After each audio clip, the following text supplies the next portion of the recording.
Ganahan mong musod og langit? Kinsa dinhi ang gustong musod og langit? Asa kamot? Okay. Muna, salamat nga gusto day mong musod og langit. Ang Ginoo si Jesus, siya ra gyud maoy bugtong agianan sa langit. Matod pa niya, walay makaadto sa balay sa akong amahan, gawas kun muagi siya kanako. Karon isulti siya unsaon nga aron ta malangit. Kinahanglan kuno magtuman gitas balaod sa Ginoo, dili sama sa mga Parisiyo o sa mga magtutudlo sa balaod. Unsa may tinumanan sa balaod sa mga Parisiyo o magtutudlo sa balaod, basta naa gani magtan-aw, mutuman sila, pero din agani makita, supako na nila. Kamo dili mo ingon ana, basta na ay nagtan-aw nga authority, tuman dayon. Wa gani mo na gitawag nato, when the cat is away, the mouse will play. Parehagod aning dinigyapon sa simbahan. Maura magyapon ang istoryahan. Noon mga buotan na ning ato mga parish personnel karon, buotan na kay ni sila. Ambot lang ka og wa ko dire. Nabang inig-abot is pare, pagtapos kay pare. Para mga choir ba, mga choir. Was pader, okay ra, real ka. La pader ba rin mo misa? Pag tinarong mo yan. Mga saba ra ba ni pader? No, ana no. Ako bitaw, kapilya nga atong misahan, abisag dinhi, moingon man gyud ko nga unaha gyud lingkod diri sa atubangan. Yan na mga ashirits na dahil usa ka kapilya nga pagmisa nako usas atong misahanan ba madomingo nya magsigo yon ari lagi mo sa tubangan wa may ashirit dito, so tanaw nila nga murag dili ako bisag asa lang manglingkod. So pagdanga-danga nako nga ako man na irog ang tanan ni murag naigo og tsunami pa. Nako mga buangon mo. So ang Ginoo ang gusto niya mutuman kita sa balaod sugod sa atong hunahuna o kasing-kasing. Kay mao man ni ang di makita, hunahuna o kasing-kasing. Kinahanglan sa ato palang hunahuna o sa atong kasing-kasing mopili na ta pagtuman sa balaod. Di na makita ha, pero imo na nang gipili. Kay nga naman, nakakita man ang Ginoo sa atong hunahuna o sa atong kasing-kasing. Munang niingon siya diri,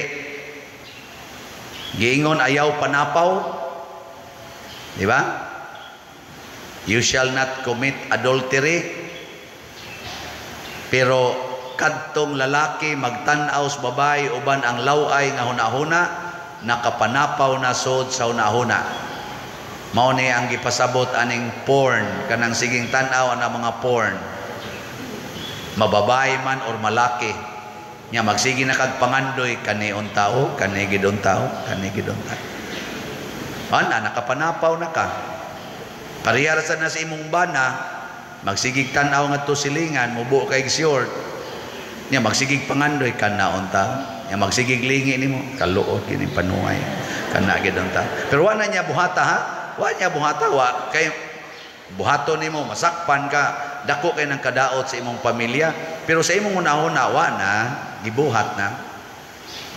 Kana parihara kuno na og silot. Di gyud ka kasod sa langit. Napay giingon diri ayaw pagpatay. Kinsa basagoy ganahang mo patay? Pero matod pa ni Jesus diri, kinsa tong masuko sa iyang isig katao, maghingag buang kwanggol, wa kay kapuslanan, ibanlod gyapos impierno. So kana ding masuko, kanang kusog kay mga saba, murderer na para sa Ginoo, parihar sad na sa nipatay gyud. Labi na nang magmaritis kanang manglibak ba. murderer na. Unsa man ang murder kanang patyo nimo ang tao nga aris likod ba? O tanawa kanang mga chismosa, anas atubangan, unsa may lang isulti, adaig-daig. Tao, bilib kay minimo, bilib kay inig talikod. Ay, hinunguha. Kana bilingi ako na imong tupad. Ingna ingna ko no, ingna di ka daling masuko.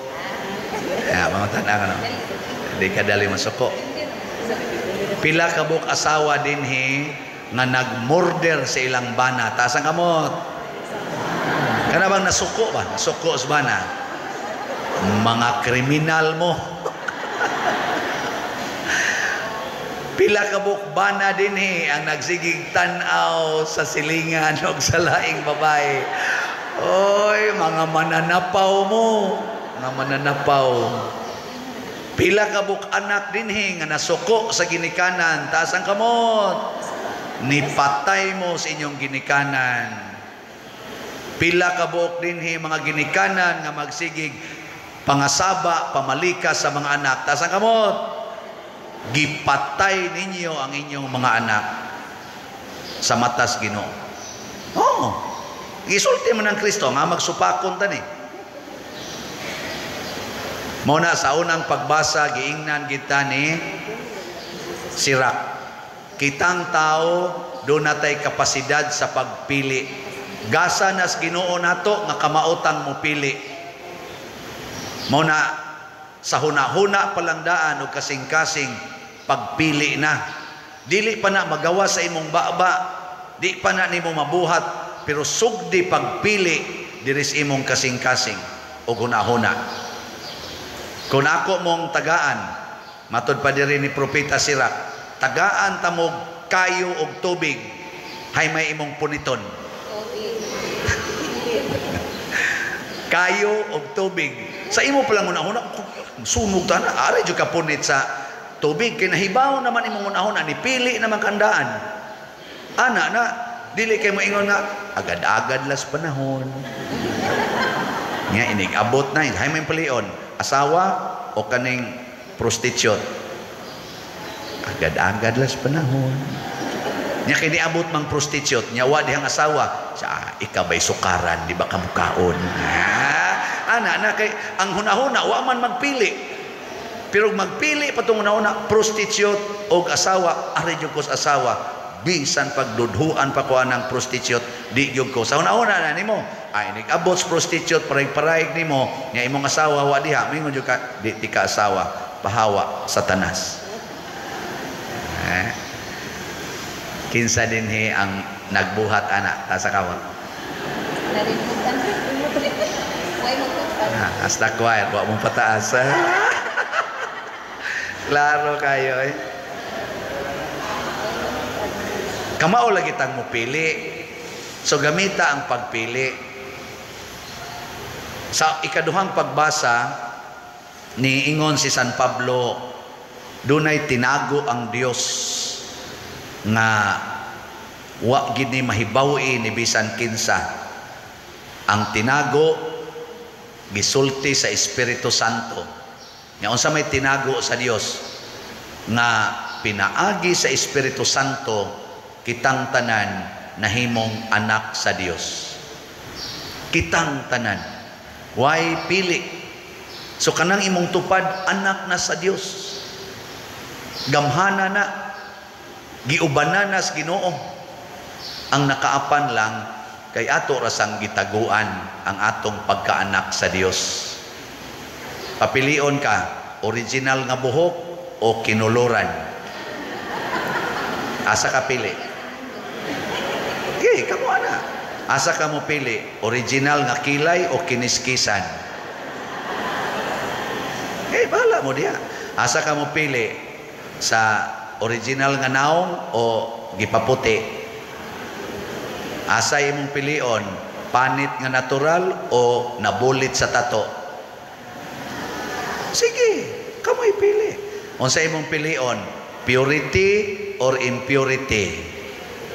Kana Kamong mga babae ug lalaking naguyab-uyab, hayong pilion, kasal usa, una dog, o dog usa, way kasal. Kamo na iban. Unsay pilion sa pare, madre o parishioner? Kana. Di, mo pili, Miss Madre, basta parishioner. Ana ba? Unsay imong pilion, sala o kabalaan? Oh, giibutang na sa imong una-una. O niya karon, na may ni-offer di mo og 1 million. Aron mag-corruption mo. Shiran kag 1 million. Nya ni asay imong ni offer diri, ayaw gyud pag-corruption, tagaan ti kag 1,000. Ayaw pag-corruption, tagaan ti kag 1,000. Nya to yung pag-corruption, tagaan ti kag labing minus 1 million. Hay may imong pilion. Gilingi ay mong tupad, asa ka na. Naasa ka na. Ang corruption, di biya na makita. Di na makita. Nya katusang niingon ayaw pag-corruption, di sa to makita. Pero ang ihatag niya 1,000. Pero diri sa corruption, 1 million. Hay may imong kan. Daghan kay mo pili is 1 million. Daghan kayo. Nakaron, doon na pagilaing tinago. Unsa may tinago nga kung pilion nato si Kristo, dunay langit nga giandam. Kung pilion nato ang yawa, dunay impierno nga giandam. Hay may inyong pilion, langit o impierno? Yate ra.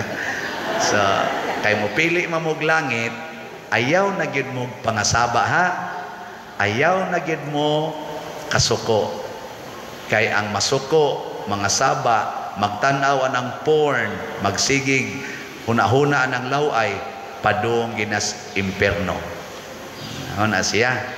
Papilion mo, mupalit og slot o mupalit og cellphone. Na kay kwarta nga 10,000. Unsa man, ipalit og slot o ipalit og cellphone? Isit lang inyong mind nga mopalit mog slot. Tuloy-tuloy na ikadawat ni mong kwarta, palit na kag slot. Pero di ni mo maset ang imong mind nga mopalit ka og slot, idikadawat ni mong kwarta, ang musoda yon, unsay gadget nga paliton. Asa ka magpariban sa imong buhok, asa ka magpalit og bag-ong sapatos, bag-ong alahas, tanan manood na, muilog na siya ang mga kalibutanon nga panghuna-huna. Muna set your mind on God. Matod pastubag nato sa Salmo, bulahan sila nga nagatuman sa balaod sa Ginoo. Ang balaod sa Ginoo, isalikway ang yawa, pilia si Kristo. Kinsa dinhi ang mopili ni Kristo og mosalikway sa yawa, taas ang kamot. Ang wa mo pataas, amigos yawa. Sige, ato lang iampo. Manindog na ta, kay magampo ta.